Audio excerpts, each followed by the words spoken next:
Shalom, sahabat Iktus, jumpa kembali dalam acara kita Bible Survey. Sahabat, pada perjumpaan kita kali ini, saya membahas tema berani mengambil resiko. Kita akan belajar dari tokoh Natal yang bernama Yusuf. Mari kita berdoa lebih dahulu. Bapa kami dalam sorga, kami bersyukur buat waktu yang baik ini.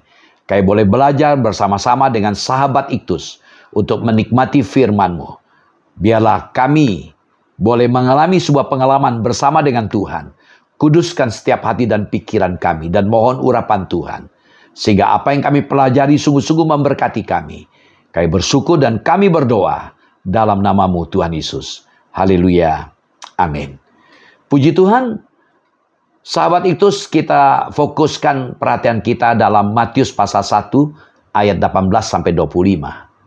Nah, sahabat, saat mempelajari riwayat hidup tokoh di dalam Alkitab, kita perlu mengamati dua hal. Pertama, rencana Tuhan dalam hidupnya. Yang kedua, karakter hidupnya. Jadi dua hal ini harus menjadi perhatian kita. Rencana Tuhan dalam hidupnya dan lalu karakter hidupnya. Kurang tepat juga kalau kita hanya mempelajari karakternya, tapi lupa mengamati apa rencana Tuhan dalam diri orang tersebut. Tema kita hari ini adalah berani mengambil resiko. Itu tema kita. Nah, ketika bicara berani mengambil resiko, saya ingat seorang tokoh wanita. Ya, umur 9 bulan mengalami kebutaan. Namun beliau seorang penulis yang luar biasa yang bernama Helen Keller. Dia berkata begini, hidup adalah sebuah petualangan hebat atau tidak sama sekali. Dia berkata hidup adalah sebuah petualangan, ya, atau tidak. Memang hidup adalah perjuangan. Nah, sahabat, Yusuf masih muda. Kemungkinan sekitar usianya 20 tahunan, memang di Alkitab tidak ditulis. Dan Yusuf berasal dari keluarga yang kurang berada, artinya tidak mampu. Ya, sebagai bukti dapat kita lihat ketika Yusuf dan Maria menuju ke Bait Allah. Mereka hanya bisa mempersembahkan seekor burung dara. Ini menunjukkan mereka tidak kaya. Seperti aturan dari kitab suci, yaitu terutama kitab Musa yang mengajarkan untuk orang yang tidak mampu cukup memberikan persembahan burung dara atau merpati. Nah, bayangkan Maria yang sudah mengandung namun belum menikah. Tunangan pada waktu itu berbeda dengan kita sekarang. Waktu itu sudah pasti akan menikah. Lalu Yusuf mendengarkan kabar kalau tunangannya itu hamil. Hari ini kita belajar dari teladan Yusuf. Teladan Yusuf dapat kita lihat dari Matius pasal 1 ayat 18-25. Yang pertama kita lihat, Yusuf berani memutuskan hubungan dengan bijaksana. Matius 1 ayat 18-19. Kelahiran Yesus Kristus adalah seperti berikut. Pada waktu Maria ibunya bertunangan dengan Yusuf, ternyata ia mengandung dari Roh Kudus. Sebelum mereka hidup sebagai suami istri. Karena Yusuf suaminya seorang yang tulus hati. Dan tidak mau mencemarkan nama istrinya di muka umum. Ia bermaksud menceraikannya dengan diam-diam. Melihat di sini menarik. Ya, dia mendengar kabar kalau Maria itu hamil. Dan dia merasa dia tidak melakukan hal-hal yang berkaitan erat yang membuat dia hamil. Sehingga kita melihat dengan diam-diam Yusuf ingin menceraikan secara diam-diam dan tidak mau menjelekkan nama Maria. Iya, kita bisa bayangkan sebagai laki-laki kalau kita mendengarkan pacar kita itu hamil. Dan itu juga terjadi bagi Yusuf sebagai laki-laki. Sehingga Yusuf merenung. Dia tidak bereaksi, mengambil tindakan yang begitu cepat. Dia merenung dan juga memikirkan ketika dia tahu Maria itu mengandung. Dia mau memutuskan hubungan dengan baik-baik dan secara diam-diam. Karena waktu itu memang Yusuf tidak tahu bahwa kandungan Maria adalah kandungan dari pekerjaan Roh Kudus. Dan kita melihat karakter dari Yusuf.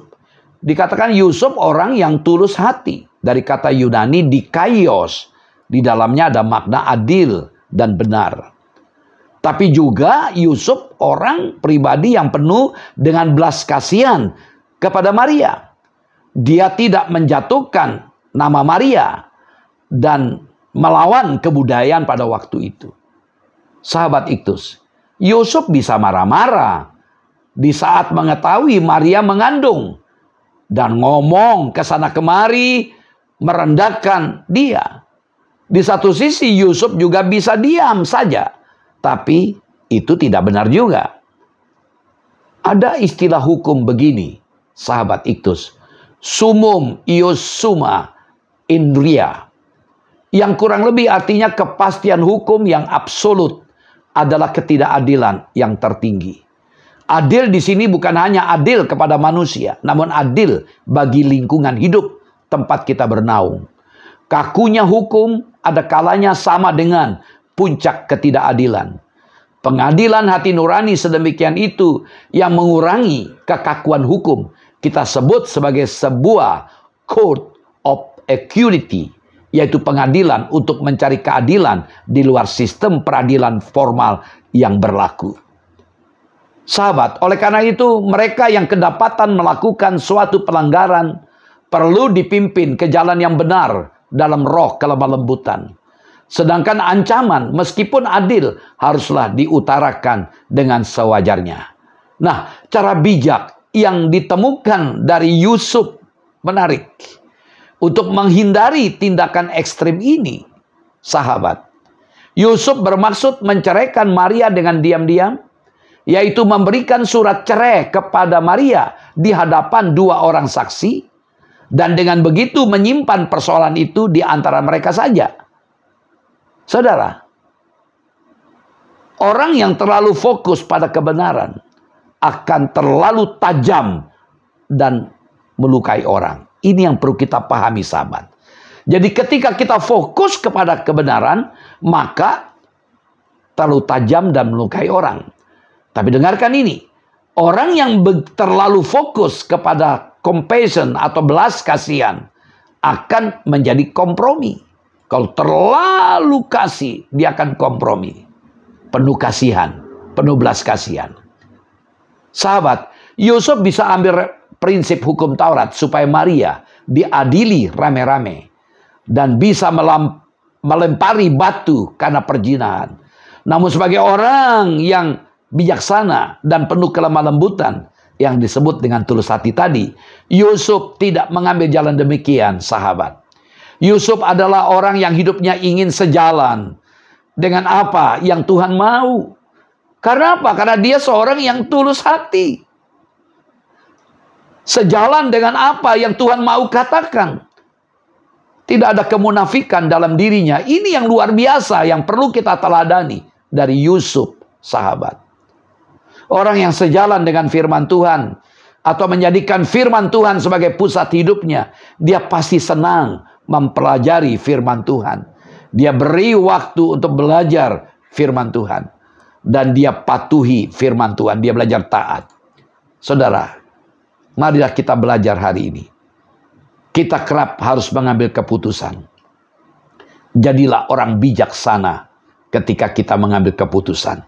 Yang kedua dari Yusuf, berani mengambil resiko untuk menjalankan kehendak Tuhan. Kita lihat Matius pasal 1 ayat 20 sampai 25. Tetapi ketika ia mempertimbangkan maksud itu, malaikat Tuhan nampak kepadanya dalam mimpi dan berkata, Yusuf anak Daud, janganlah engkau takut mengambil Maria sebagai istrimu, sebab anak yang di dalam kandungannya adalah dari Roh Kudus. Ia akan melahirkan anak laki-laki dan engkau akan menamakan dia Yesus, karena dialah yang akan menyelamatkan umatnya dari dosa mereka. Hal itu terjadi supaya genaplah yang difirmankan Tuhan oleh Nabi. Ayat 23, sesungguhnya anak darah itu akan mengandung dan melahirkan seorang anak laki-laki, dan mereka akan menamakan dia Immanuel, yang berarti Allah menyertai kita. Sesudah bangun dari tidurnya, Yusuf berbuat seperti yang diperintahkan malaikat Tuhan itu kepadanya. Ia mengambil Maria sebagai istrinya, tapi tidak bersetubuh dengan dia sampai melahirkan anaknya laki-laki dan Yusuf menamakan dia Yesus. Sahabat, pikiran yang natural. Dalam pikiran Yusuf saat melihat Maria mengandung, itu merupakan sebuah tekanan yang hebat. Pasti dia berpikir bahwa Maria itu berzina dan berhubungan seks dengan pria lain. Namun perhatikan bagaimana respon ketaatan Yusuf. Yusuf disebut orang yang benar dan adil. Tulus hati dalam terjemahan Indonesia. Jadi dia pasti tahu firman Tuhan. Dan apa yang ditulis oleh Nabi Yesaya tentang kelahiran Yesus yang kita baca tadi dalam ayat 22-23. 700 tahun sebelum Yesus lahir. Dalam Yesaya 7 ayat 14, Tuhan bicara, melalui seorang yang masih perawan akan melahirkan seorang anak laki-laki dan namanya Immanuel. Sahabat, malaikat menguatkan Yusuf supaya jangan takut. Jadi tentunya kita bisa melihat Yusuf mempunyai banyak ketakutan akan hal ini. Ia takut dirajam batu. Ya, bisa jadi dua-duanya dihukum mati. Walaupun mereka tidak mengaku dan buktinya Maria hamil. Jangan-jangan Yusuf menghamili. Ada banyak faktor psikis yang lainnya. Dan pasti banyak orang juga menggosip, merendahkan mereka ketika melihat Maria mengandung terlebih dahulu sebelum menikah. Yusuf berani mengambil resiko, sahabat, untuk mengikuti kehendak Tuhan. Walaupun tahu banyak hal yang dia harus hadapi. Rick Warren berkata begini, mentaati Tuhan mengharuskan sahabat mengambil resiko. Jadi ada resiko dari sebuah ketaatan. Begitu banyak orang yang tidak siap untuk taat karena takut dengan resiko konsekuensinya. Tetapi Yusuf berani menghadapi resiko. Karena apa? Karena ingin melakukan kehendak Tuhan. Kita mungkin tidak pernah taat karena tidak mau mengambil resikonya. Sahabat, hal-hal besar tidak pernah datang dari zona nyaman. Itu masalahnya, kita tidak berani keluar dari comfort zone kita, dari zona nyaman kita. Karena kita takut untuk mengambil sebuah keputusan. Karena ada resiko untuk sebuah ketaatan. Yusuf menjadi contoh yang baik. Ketiga, Yusuf berani menguasai diri demi kemuliaan Tuhan.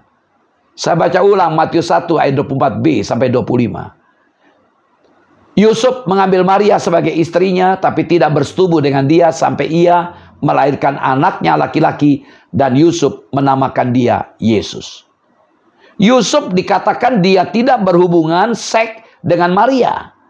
Nah, dalam hal ini menarik, diambil dari kata ginosko, yaitu mengenal. Perhatikan, mengenal ada kata hubungan seks. Seks is powerful. Seks punya kekuatan. Seks itu seperti candu. Kalau orang sudah mengenal seks, ada keinginan kuat untuk melakukannya kembali. Ya, seks is powerful. Karena kalau nafsu tidak terkontrol, bisa menghancurkan hidup ini. Tapi Yusuf bisa. Dia menjaga karena adanya kendali diri atau self-control. Selama Maria mengandung karena kerinduan untuk menjaga kemuliaan Tuhan. Itu dilakukan. Coba kita pahami sejenak dari apa yang dikatakan tadi. Ya, tidak bersetubuh. Kejadian 4 ayat 1, kemudian manusia itu bersetubuh dengan Hawa istrinya. Dalam terjemah lain, kini pria tersebut telah melakukan hubungan suami istri. Dan mengandunglah perempuan itu, lalu melahirkan Kain. Maka kata perempuan itu. Dan seterusnya. Jadi kita melihat di sini bersetubuh dari kata yada. Sama dengan kata ginosko. Yang kata erat dengan hubungan seks. Jadi dari ayat ini istilah seks pertama kali disebutkan dalam Alkitab. Kata hubungan di sini atau bersetubuh, kata yada, itu mengenal. Kita lihat istilah ini akhirnya disalahartikan, diselewengkan sampai sekarang. Karena dari arti aslinya adalah untuk hubungan seks pria dan wanita. Istilah yada akhirnya bahkan digunakan juga untuk hubungan seks sesama sejenis. Kejadian 19 ayat ke-5. Zaman Lot ya. Mereka berseru kepada Lot, "Di manakah orang-orang yang datang kepadamu malam ini? Bawalah mereka keluar kepada kami supaya kami pakai mereka." Ini kata erat dengan pernikahan sejenis laki dengan laki. Kita lihat Kejadian 1 ayat 27. Maka Allah menciptakan manusia itu menurut gambarnya. Menurut gambar Allah diciptakannya dia, laki-laki dan perempuan diciptakannya mereka. Perhatikan ayat 27 ini, Allah menciptakan laki-laki dan perempuan. Kita bandingkan Kejadian 2 ayat 23. Lalu berkatalah manusia itu, "Inilah dia, tulang dari tulangku dan daging dari dagingku. Ia akan dinamai perempuan, sebab ia diambil dari laki-laki." Dua ayat ini memiliki pengertian yang berbeda. Di Kejadian 2 ayat 23 dipakai kata laki-laki dari kata Ibrani is, dan perempuan isah. Ini kata erat dengan pribadi. Tapi dalam Kejadian 1 ayat 27 kata laki-laki disebut dengan kata zakar, kata perempuan nekebah. Itu menjelaskan tentang alat organ intim dan fungsi seksualitas makhluk ciptaan Tuhan. Kenapa? Karena berkaitan erat dengan perintah Tuhan dalam Kejadian 1 ayat 28 untuk bereproduksi atau melahirkan keturunan, generasi penerus. Pernikahan itu harus monogami dan heteroseksual, bukan poligami dan homoseksual. Sahabat, Pendeta Stephen Tong pernah berkata begini, seks tanpa kasih adalah ide binatang. Sedangkan kasih tanpa seks itu adalah malaikat. Karena malaikat tidak bisa hubungan seks. Jadi kalau melakukan seks tanpa kasih itu binatang. Ya, tapi kasih tanpa seks itu malaikat. Seks itu merupakan ciptaan Tuhan, anugerah dari Tuhan kepada manusia. Sebagai ciptaan Tuhan, maka seks itu adalah baik. Kejadian 1, 27, 31. Seks adalah baik sebab Allah menciptakan laki-laki dan wanita. Dan Allah juga membentuk keluarga yang pertama. Jadi hubungan seks hanya dapat dilakukan di dalam satu pernikahan. Nah, Matius 1 ayat 24-25. Saya baca ulang ayat ini. Ia mengambil Maria sebagai istrinya, tapi tidak bersetubuh dengan dia sampai ia melahirkan anaknya laki-laki, dan Yusuf menamakan dia Yesus. Kita sering kurang mengamati ayat terakhir yang sebenarnya adalah hal yang luar biasa. Di tengah dunia saat ini yang dipenuhi hawa nafsu dan pornografi. Yusuf ambil keputusan untuk menjaga kesucian hidup dirinya dan Maria. Dan di tengah budaya saat ini itu bukan hal yang mudah bagi kita. Ketaatan Yusuf untuk menjaga kekudusan bagi kemuliaan Tuhan tentu tidak lahir dalam sekejap. Dan kerinduan ini tentu sudah ada di dalam hidupnya selama ini sejak kecil dia belajar. Berani ambil resiko untuk pekerjaan Tuhan. Berhenti untuk membuat alasan saat Tuhan memanggilmu untuk taat kepadanya. Orang-orang saleh dalam Alkitab memiliki satu kesamaan. Mereka semua berani mengambil resiko. Paulus berani mengambil resiko mengabarkan Injil walaupun tahu bisa ditangkap dan dihukum mati. Nehemia berani mengambil resiko untuk membangun tembok walaupun dia hanyalah juru minum raja dan bisa dihukum mati oleh raja. Sahabat, dipakai Allah sebagai alat untuk menggenapkan rencananya. Seringkali hanya terdengar indah di telinga, tapi berat untuk dijalanin. Mengapa demikian, sahabat? Karena harus mengorbankan hasrat, harapan atau ambisi kita. Bahkan mungkin kita merasa bahwa harga diri kita pun ikut dirampas, sahabat. Namun kita harus mengimani bahwa kehendak Allah atas kita merupakan yang terbaik. Kita juga harus menyadari bahwa dilibatkan Allah ke dalam penggenapan rencananya merupakan hal yang sungguh-sungguh mulia bagi kita. Mulia walaupun kita tidak mendapatkan penghormatan dari orang lain, sahabat. Bila kita tetap merasa berat menjalankan kehendak Tuhan, mintalah Tuhan menerangi hati dan pikiran kita serta menguatkan kita. Yusuf berani melangkah untuk menikahi Maria dalam keadaan mengandung itu. Karena ia mau menundukkan dirinya kepada kedaulatan Allah dengan mengesampingkan kepentingannya. Seringkali kita tidak berani mengambil keputusan untuk tunduk pada kehendak dan rencana Allah. Karena kita lebih mementingkan keinginan diri sendiri. Kita cenderung tidak bersedia mengambil resiko kehilangan sesuatu yang kita sukai dengan mengalihkan fokus hidup kita kepada rancangan Tuhan. Dari Yusuf kita belajar, sahabat, 3 hal. Pertama, berani memutuskan hubungan dengan bijaksana. Ini memberikan makna kepada kita. Apapun keputusan sahabat, ambillah keputusan dengan bijaksana. Kedua, dari Yusuf kita belajar berani mengambil resiko untuk menjalankan kehendak Tuhan. Seluruh keputusan kita, sahabat, yang kita ambil harus selaras dengan kehendak Tuhan. Yang ketiga, dari Yusuf kita belajar berani menguasai diri demi kemuliaan Tuhan. Tantangan banyak. Kendalikan diri sahabat dalam pimpinan Roh Kudus, maka segala godaan dapat sahabat dan saya hindari. Tuhan Yesus memberkati. Mari kita berdoa.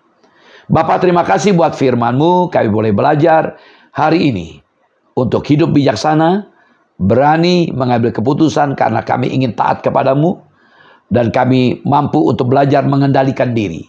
Berkati seluruh pendengar sahabat Itus dimanapun berada.